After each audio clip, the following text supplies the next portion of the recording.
Ils ressemblent à des conteneurs standards, mais ces boîtes ont été spécialement agencées pour répondre aux contraintes techniques d'une œuvre artistique.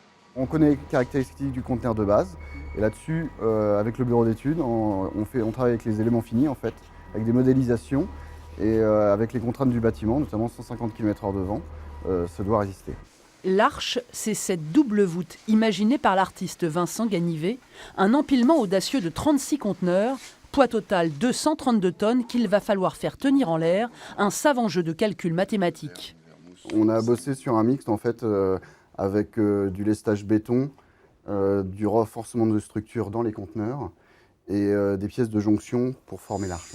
La société Carocéan a commencé ce chantier en début d'année, mais les premiers essais grandeur nature datent de l'été dernier sous le contrôle du directeur technique de l'exposition. On empile des containers, mais pas les uns sur les autres réellement, en courbe, en arc.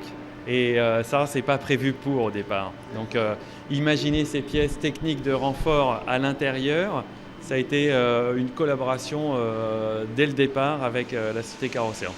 Depuis le début de la semaine, l'entreprise havraise s'est attelée à la peinture des conteneurs. Les couleurs ont été validées par l'artiste, mais l'expérience du peintre pistoletteur va beaucoup compter pour le résultat final.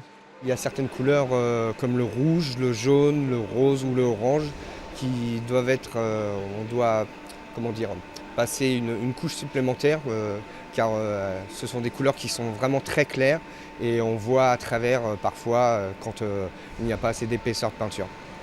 D'ici la fin du mois, les 15 premiers conteneurs de la Petite Arche seront installés ici, quai de Southampton. En attendant, l'entreprise de construction prépare le terrain pour les fondations, 350 tonnes de béton qui supporteront l'œuvre monumentale. Elle atteindra l'avant-dernier étage de cet immeuble.